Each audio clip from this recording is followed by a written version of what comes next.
예, 고용지표에 이어서 이번에는 소득분배 지표 역시 10년 만에 최악인 것으로 나타났습니다. 이런 지표를 두고 여야의 해석은 조금씩 다릅니다. 자유한국당은 경제 책임자들의 해임까지 주장하고 있습니다. 네, 민주당 전당대회가 이제 내일 열리는데요.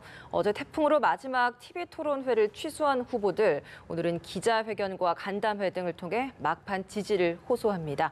김관욱 개명대 교수, 김우석 미래전략개발연구소 부소장과 함께 오늘 정치권 소식 살펴보겠습니다. 네, 어서 오세요. 네, 어서 오십시오. 박근혜 전 대통령의 항소심 결과가 나왔습니다. 박근혜 전 대통령에 대한 2심 항소심 결과는요. 국정농단 관련해서 2심에서 징역 25년이 선고됐습니다. 이 징역이 1심에서는 24년이었거든요. 그렇죠. 지금 형량이 더 올라갔습니다. 글쎄요, 이 이유를 이제 저희들이 여러 가지 살펴봐야 될 텐데 일단 뭐 재판부는 주문에서 민주주의의 본질 훼손 또 사회에 깊은 불신을 안겼다 이런 내용까지 했습니다. 오늘 재판에는 역시 불출석을 했습니다. 교수님, 우리가 형량하고요, 그다음에 불출석한 거 여러 가지 지금 상황 2심 어떻게 봐야 되겠습니까? 그러니까 지금 형량이 오히려 늘었죠. 1심에서 오히려 2심으로 갈 때는 오히려 주는 경향이 있는데 오히려 늘었다는 거는 그만큼 이제 엄중하게 이번 혐의를 봤다, 2심에서. 그리고 제일 중요한 것이 헌정 질서를 훼손했다는 것이죠. 대통령이라 그러면 우리가 이제 제일 먼저 헌정 질서를 지킨다는 것을 선서하고 이제 대통령의 역할을 하는 것인데 본인이 스스로가 이제 헌정 질서를 훼손했다는 것, 그리고 민주주의를 훼손했다는 것, 이게 가장 중요한 어떤 요인인 것 같아요. 그런데 이제 추가적으로 지금 뭐 앵커도 말씀하셨지만 사법부의 어떤 행위에 대해서 계속 비협조적인, 그러니까 출석을 거부했다는 것도 사실 국민들의 어떤 대통령, 전직 대통령으로서는 오히려 법에 준수를 하고 뭐 어떤 상황이 되더라도 법을 좀 이제 지키려는 그런 모습들을 끝까지 보여줘야 되는데 재판부의 그런 모습이 전혀 보이지 않았다는 것도 결국에는 형량이 오히려 늘어나는데 또 하나의 요인으로 또 작용한 거 아닌가 이런 생각이 좀 듭니다. 네, 어떤 부분이 이번 선고에 영향을 많이 미쳤다고 보십니까? 박근혜 전 대통령이 항소를 하진 않았잖아요. 그런 면에 있어서 뭐 줄 거라고 생각하는 사람은 거의 없었을 거라고 봅니다. 일단은 뭐 형을 받는 사람이 항소를 안 했다라고 하는 건 일단 약간의 체념 그런 분위기가 있는 것 같고요. 그런 경우에 있어서는 결국은 나중에 뭐 정치적인 해법이 있을지 없을지 모르지만 이번 재판 과정에서는 기대할 수 없다 이런 것들이 깔려 있는 것 같아서 저런 부분들이 우리 형정의 그 발전 과정에서 어떤 역할을 할지 이런 것들은 후대 사람들이 정말 곰곰이 생각해봐야 할 그런 부분인 것 같습니다. 2심에서 징역 25년입니다. 그래서 1심에서는 24년이었기 때문에 일단 1년이 좀 가중이 됐고요. 벌금도 1심에서는 180억이었는데 2심은 200억입니다. 20억 정도 가중이 됐습니다. 지난번에 특활비하고 정치 개입, 선거 개입 있었잖아요. 그게 8년이었거든요. 그래서 도합 32년이었는데 오히려 이제 33년까지 늘어나게 되는 상황이 된 것 같습니다. 글쎄요, 여러 가지 두 분께서 말씀을 해주셨는데 이 11시에는요, 최순실 씨도 안종범 전 수석의 또 재판이 이어집니다. 그래서 이 결과가 두 사람의 어떤 항소심 선고 결과 또 이후에 쓸 이재용 부회장의 어떤 상고심, 그러니까 대법원 판단에도 영향을 미칠지 그 부분도 관심인데 사실 뭐 어떻게 생각하십니까? 이재용 부회장 같은 경우에는 지금 경제가 굉장히 어렵지 않습니까? 그래서 딜레마가 있을 거예요. 정부도 그렇고 재판부도 그렇고 사실은 이게 1심하고 2심이 판단이 엇갈렸잖아요. 그런데 이 부분에 대해서는 뭐 어떻게 보면 굉장히 재량의 한도가 있을 법도 한데 실제로 여론을 보면 또 재량의 한도가 너무나 없다라는 게 부담인 거죠. 그래서 이런 부분들 어떻게 현명해가지고 개인에 대한 뭐 징벌적인 그런 부분도 있지만 이게 결과적으로 법 질서를 어떻게 지키느냐, 나라에 어떻게 영향을 끼치느냐. 법 집행하는 입장에서는 개인의 권리라고 하는 부분도 있지만 법 질서나 국가의 안위라고 하는 두 가지 축이 같이 움직이는 거거든요. 그런 면에서 이런 부분에 대해서 재판부에서 어디에다 더 비중을 둘지 그런 부분들에 대해서 관심이 가는 거고요. 실질적으로 지금 보면은 이 엇갈린 판결에도 다 근거들이 있어요. 그런데 그 근거가 어디에 맞느냐라고 하는 것들이 굉장히 중요한 거고 게다가 지금 관련된 뇌물 준 사람은 유죄를 하고 뇌물 받는 사람을 무죄로 한다라는 거는 굉장히 어려운 일이거든요. 그런 면에 있어서도 이 부분을 어떻게 해결해 나갈지 이런 부분들이 뭐 한참 동안 연말까지 계속 뭐 대법원까지 갈 테니까 그런 것들은 계속 뭐 궁금증을 자아내는 그런 이재용 부분. 부회장 같은 경우 이번 재판에서는 지금 영재센터 같은 경우 묵시적 청탁이 인정이 됐잖아요. 예. 그러니까 아마 새로운 국면을 맞이할 가능성이 있다고 보고요. 박근혜 전 대통령 같은 경우도 지금 뭐 특활비 같은 경우가 새로 추가적으로 있지만 또 김기춘 뭐 전 실장이 얘기했던 것처럼 재판 거래 부분도 예. 다시 소송이 일어날 이제 이 공산이 굉장히 크거든요. 그래서 아직까지 뭐 형이 언제까지 얼마나 더 늘어날지는 좀 예단하기 좀 쉽지 않은 오히려 더 늘어나는 추세에 있다 우리가 이렇게 봐야 될 것 같아요. 그래요. 예, 알겠습니다. 박근혜 전 대통령 2심 선고 공판 오늘 이뤄지고 있습니다. 지금 속보에 따르면 1심에서 징역 24년이었는데 2심에선 징역 25년이 선고가 됐고요. 벌금 180억 원이었던 것이 오늘 2심에서는 200억 원으로 증액됐다는 점 전해드리도록 하겠습니다. 이어서 또 최순실 씨의 재판도 진행되고 있기 때문에 관련 속보가 들어온 대로 또 전해드리도록 하겠습니다. 예. 네, 그럼 다른 또 정치권 소식을 짚어보도록 하겠습니다. 고용지표 이야기에 이어서 이제 가계소득 동향이 발표가 됐는데 이 결과 역시도 가히 좀 충격적이다라고 할 수 있을 것 같습니다. 간단하게 이야기를 하면 빈부격차가 더 심해졌다라고 볼 수 있는 거 아니겠습니까? 그렇죠. 원래가 이제 이 정부가 사실은 서민들의 소득이거든요. 서민들의 소득을 증대시켜서 이들은 가처분 자산을 이제 소비하는 양이 크거든요. 그래서 내수 시장을 이제 더 활성화시키고 그렇게 해서 이제 경기를 부양시키는 그런 정책을 가져간 건데 그래서 이제 서민들에게 소득을 더 가져가는 최저임금을 올려준 그런 경향이 됐는데 오히려 최저임금이 올라간 부분이 오히려 고용도 저하시키는 효과가 발생이 됐고 거기에 연동해서 또 소득까지 왜냐하면 일자리를 잃었으니까 그만큼 이제 소득이 줄어드는 예. 그런데 아주 안 좋은 현상은 뭐냐면 저소득층의 어떤 소득이 줄어드는 거는 뭐 우리가 이해를 하겠는데 고소득층의 소득이 오히려 늘어났어요. 그래서 오히려 양극화, 그러니까 하위 20%와 상위 20%가 현격하게 더 격차가 커지는 예. 소득의 격차, 양극화가 심화되는 그런 장면이 벌어지는 것인데 이런 거는 뭐 경제 문제에서 이제 사회 문제로 이전되는 그런 장면에서 우리가 이제 읽어내릴 수가 있는 부분이기 때문에 굉장히 사회적으로 심각한 효과가 이제 예상되는 부분이고 빨리 정부가 이제 치유를 해야 되는, 해소를 해야 되는 그런 부분이다라고 얘기를 할 수 있겠네요. 지난번에 실업 통계 발표됐을 때 뭐 청와대나 정부도 적지 않게 놀랐다는 소식을 저희들이 들을 수 있었잖아요. 이번에 네. 소득 통계도 마찬가지겠습니다. 정부와 청와대 긴장할 수밖에 없을 것 같아요. 그렇죠. 예. 사실 많은 정권 초기부터 반대쪽에서 굉장히 많은 경고의 얘기도 있었고 경계의 얘기도 있었고 그랬는데 죄송합니다. 그랬는데도 불구하고 뚝심 있게 밀고 나갔어요. 그런데 지금 1년 정도 지나가지고 성적표가 나온 거에 대해서는 변명의 여지가 없는 거 아니겠습니까? 그런데 그런 것들을 보고 만약에 긴장하지 않는다라고 하면 그건 반응성의 문제가 있는 거죠. 사실은 예. 전 정권에 대해서 너무 답답하다 해가지고 좀 사이다 같은 정권이 나왔으면 좋겠다. 그래가지고 출범한 정권이잖아요. 그런 면에서 만약에 1년의 성적표가 이렇게 나왔는데 그거를 그냥 무시하고 간다 이러면은 정말 큰 문제가 있는데 지금 이 시점에서는 사실 공약을 지키는 것보다는 결국은 국민 경제가 우선입니다. 그래서 이 부분은 본질적으로 좀 다시 점검해 볼 필요가 있어요. 앞으로 4년 가까이가 남았으니까 이 사이에 어떻게 국민 경제를 이어가야 할지, 어떻게 운영을 해야 할지 이런 부분들에 대해서 본질적인 고민을 해야 해요.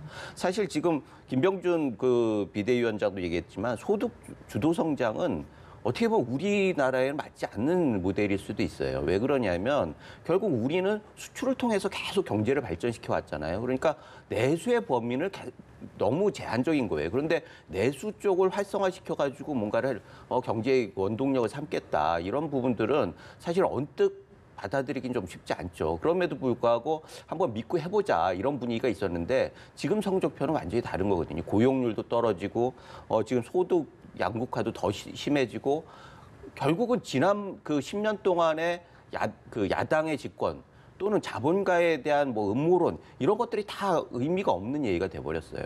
더 벌어지니까. 그러니까 이런 부분들에 대해서 이제는 근본적으로 좀 접근을 해가지고 정말 이 소득 주도 성장을 계속 가야 할지 땜빵이 아니라 그리고 뭐 혁신주도 성장에 소득 성장 이걸 같이 해야 한다라는 레토릭이 아니라 실제적으로 소득 주도 성장 부분에 대해서 통렬하게 다시 한번 반성을 해보고 그렇다고 하면은 국민 경제를 위해서 어떤 그 모델로 가야 하느냐라고 하는 공감대를 해야지 경제는 심리라고 그랬는데 지금 같은 경우에는 국민들은 각계 요소에서 너무나 심리가 떨어져 있는 거예요. 그러니까 정권이 계속 지지율이 떨어지지 않습니까? 이런 것들을 극복하고 새로운 도약의 기회를 만들기 위해서 또 정권이 앞으로 4년을 안전하게 운영하기 위해서라도 이 부분에 대해서는 정말 심각하게 받아들이고 좀 개선 방안을 내놓는 게 좋지 않겠냐. 그렇다 그래서 사실은 저는 뭐 조금 반대되는 의견을 갖고 있어요. 그러니까 소득 주도 성장이라고 얘기하기보다는 소득 주도의 어떤 소득의 재분배에 따라서 어떤 저소득층의 어떤 보완을 하는 그런 정책을 사실 추진한 거거든요. 그런데 이거를 하나의 성장의 아주 중요한 어떤 동력이다라고 얘기하기는 어려워요. 그런데 지금 혁신성장이라는 게 또 한 축이 있지 않습니까? 예. 여기서도 사실 별반 효과가 지금 안 발생하는 그런 부분. 그러니까 경기가 전반적으로 이제 침체돼 있다 보니까 소득을 이제 좀 높여서 이 저소득층이 이제 가질 수 있는 그것을 감내할 수 있는 부분들이 적어진 거죠. 자영업자라든가 소상공인들이. 그러다 보니까 일자리를 이제 많이 못 만들어내는 이런 장면들이 만들어졌는데 그렇다 그래서 그럼 다시 대기업 중심으로 가야 되느냐? 30대 기업이 지금 사내 보유금이 650조가 넘어가고 있어요. 예, 하지만 여전히 풀지 않고 있습니다. 그러니까 이게 낙수 효과를 기대할 수 없다는 거죠. 그리고 대기업들이 대부분 이제 수출 중심으로 돼 있기 때문에 내수 시장이 안 만들어지고 그래서 소득이 계속해서 소수에게 이 결집되는 이런 장면이라는 것은 구조적으로 지금까지 해왔던 것인데 이걸 계속해서 답습한다 그러면 내수 시장은 계속 망가지고 일종의 균형 발전이 안 되는 중소기업은 계속 하청적인 입장에서 벗어나지 못하는 그런 장면들이 계속 반복될 수밖에 없기 때문에 어떤 형태로든 저는 이 부분에서 변화를 맞이해야 되는 국면은 분명하지만 그것이 어느 정도 이제 절차적으로나 조금 속도가 좀 완만하게 해서 이 경제가 수용할 수 있는 그런 속도감을 좀 가졌으면 하는 아쉬움. 예컨대 이제 최저임금을 올렸어도 자영업자라든가 소상공인들이 감내할 수 있는 어떤 조치들을 선제적으로 해놓고 그리고 이제 최저임금 올린다 그러면 그것들이 감내가 되고 일자리를 계속 유지할 수 있었는데 그게 안 되다 보니까 일자리가 나가버리는 이런 장면들이 벌어진 것이고 그거를 지금 뒤에 이제 막 해보려니까 안 되는 그런 부분들이 있고요. 예. 혁신성장 같은 경우는 마찬가지로 사실 중국 같은 경우는 중국 제조 2025라는 게 있어요. 독일 같은 경우도 인더스트리 4.0 같은 게 있는데 4차 이제 미래 산업 동력 같은 것들을 먼저 개발하고 거기에 돈을 많이 투자하는 것이 좀 바람직하다 이렇게 생각을 합니다. 제 생각에는 말씀하시는 것도 일리가 있는데 결과적으로 소득 주도라고 하는 거는 어떻게 보면 결과를 원인으로 갖다 놓는 거예요. 과거에 우리가 경제가 막 성장하고 그 거품 논란이 있을 때도 소득은 계속 올라갔단 말이에요. 그런데 그 소득 자체를 또 인위적으로 올려가지고 경제를 살리겠다라고 하는 건 그 전도된 사고방식이죠. 그러고 아까 혁신 성장 말씀하셨는데 혁신 성장을 위해서는 꼭 필요한 게 규제 개혁입니다. 그리고 기업 기살리기예요. 지금 분위기에서 규제 개혁은 과거에 여당에서 계속 막고 있다가 이제 또 다시 규제 개혁을 해야 한다라고 말은 하는데 실질적으로 그 움직임이 보이지 않고 있어요. 그러니까 야당 입장에서도 아니 뭐 그걸 왜 우리가 얘기할 때는 그러고 너희는 왜 그렇게 하느냐 뒷짐지고 있는 상황이거든요. 그러니까 기업 입장에서는 너무 힘든 거예요. 그리고 기업은 지금 이 기업을 막 압박하는 모든 기관에서 기업을 압박하는 사회 어떻게 투자를 합니까? 이런 면에 있어서도 뭔가 앞뒤가 안 맞는 얘기들을 하는 거 아닌가 그런 생각이 드네요. 정치권에서도 공방이 좀 거센 것 같습니다. 예산을 늘려서 여당에서는 재정 확대시켜서 경제 뒷받침하겠다라고 주장을 하고 있는데 야당은 오히려 책임자들 해임을 시켜야 예산 통과는 우리가 고민을 해보겠다라고 이야기를 하고 있거든요. 그 야당이 이렇게 비판하는 거는 그들의 역할이 맞아요. 그러니까 어떤 형태로든 뭐 견제하고 비판하고 하는 것이 야당의 역할 맞는데 사실은 수권 정당이 되고 조금 더 신뢰를 얻으려면 이렇게 뭐 국가주의니 뭐니 이렇게 좀 혼돈이 가는 그런 어떤 얘기를 통해서 비판하는 것도 중요하지만 뭔가 대안적인 걸 제시한다. 지금 현 정부가 채택하고 있는 점이 뭐가 문제고 그래서 우리 당은 어떤 정책을 내세우고 이걸 하면 어떤 효과가 있을 것이다라고 한다 그러면 국민적 입장에서 훨씬 더 지지율이 신뢰도가 더 가고 차기에도 더 많은 지지를 끌어모을 수 있는 그런 거 아닌가. 그런데 이제 특정 몇 명의 어떤 사람들 인사를 좋지 않으면 난 협치 안 해줄 거고 이렇게 얘기를 해버리면 상당히 뭐 이걸 압박이라 그러나 더 심하게 얘기하면 협박으로 느껴질 수 있는 것 같아서 예. 사실은 좀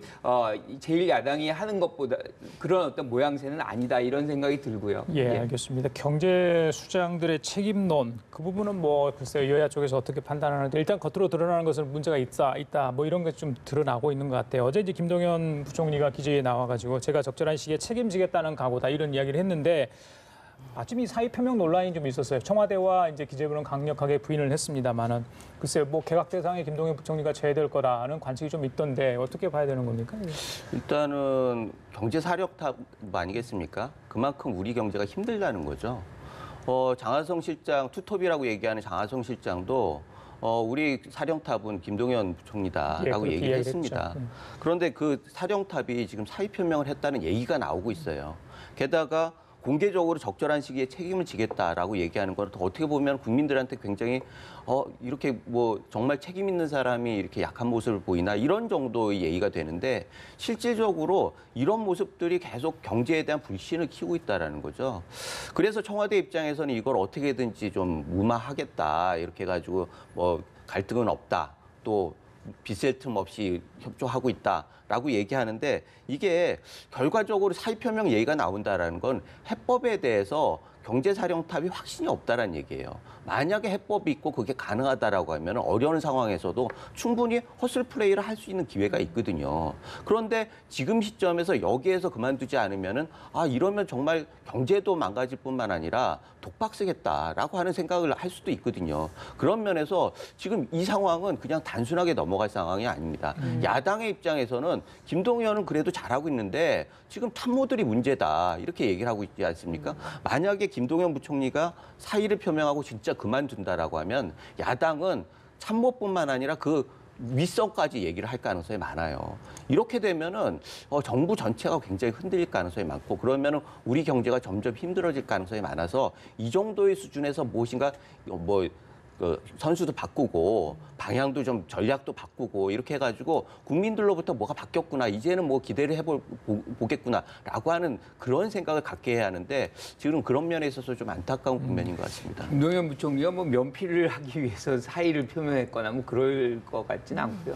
근데 이제 지금 말씀하신 부분 중에 동의되는 부분은 뭔가 가시성을 높일 필요가 있다. 즉 현 정부가 지금 어떤 이 고용의 어떤 부진이라든가 소득의 어떤 격차라든가 이게 가장 중대한 지금 해야 될 과제인데 이 부분을 장단기적으로 좀 우리가 가시성 있는 플랜을 좀 제시할 필요가 있다. 그래서 국민들이 이때쯤이면 어떻게 되겠구나, 저때쯤이면 어떻게 되겠구나라는 거를 보다 명료하게 좀 보여준다 그러면 국민들이 지금 갖는 어떤 불안감 이런 것들이 급격하게 이제 최소화될 수 있다고 생각을 해요. 그래서 지금 갈등설이라는 것은 사실은 뭐 중요한 부분이 아니고 어떤 형태로든 국민들에게 지금 이 문제를 어떻게 해소시키겠다는 로드맵을 아주 구체적으로 좀 명확하게 보여줄 필요가 있다라고 생각을 합니다. 그런 것 같습니다. 예, 청와대 개각 이야기를 좀 해보겠습니다. 다음 주에 개각을 할 수 있다라는 가능성 나오고 있고 뭐 중폭이 되지 않겠느냐라는 분석들도 많이 나오고 있는데 여기에서 짚어봐야 될 것이 협치 내각 이번에 좀 어렵게 됐기 때문에 과연 그럼 이번에 협치 내각이 안 된 건 뭐가 문제였을까라는 걸 봐야 될 것 같아요. 협치는 반대자하고 하는 거죠. 사실은 소위 말하는 우군들하고 하는 게 협치는 아니지 않습니까? 그런 면에서 처음부터 협치 내각 얘기하는 것들은 과거에 노무현 대통령이 얘기하셨던 그런 뭐 대연정이나 이런 것들에 비교해서도 굉장히 뭐 좀 부족한 점이 있었고 이번에 협치 내각 문제도 애초부터 얘기하기를 이게 무슨 협치냐 이런 야당에서 소리가 또 나왔어요. 그런 면에 있어서 그게 현실적으로 할 것인가 또는 그게 효과가 있을 것이냐 협치에 도움이 될 것이냐라고 하는 부분들에 대해서는 대부분의 사람들이 그렇게 수긍하고 그러긴 쉽지 않은 것 원래부터 같아요. 좀 불가능한 상황이었다라고 보시는 그래서 거죠? 그렇게 하다 보니까 사실 그때도 국면 전환용이라고 하는 얘기가 나왔었던 거고 지금도 이게 철회하는 과정에서도 국면 전환용이라고 하는 얘기가 나오는 거예요. 그래서 이런 부분들에 대해서는 어떻게 보면은 뭐 협치라고 하는 건 다 좋은 거죠. 문제는 책임 정치가 우선돼야 한다는 거예요. 만약에 책임을 피하기 위해서 다른 뭐 여러 가지 기제들을 활용하려고 한다라고 하면 그건 국민의 신뢰를 잃어버리는 아주 중요한 계기가 되기 때문에 이런 면에서는 현 정권에서 그야말로 야당의 얘기하는 보여주기식 정치가 아니라 실질적으로 이번에는 정말 개각을 함에 있어서 인사가 메시지가 돼야 합니다. 알겠습니다. 예, 그래서 인사를 통해서 뭔가 국정 변화가 있구나라고 하는 확실한 메시지를 국민들한테 주길 바랍니다. 그러니까 여소야대 입장에서 뭐 여권은 어떻게 해도 협치가 필요하죠. 그런데 협치가 사실은 어떻게 보면 지금은 두 가지 장면으로 얘기가 되고 있었어요. 개혁입법 연대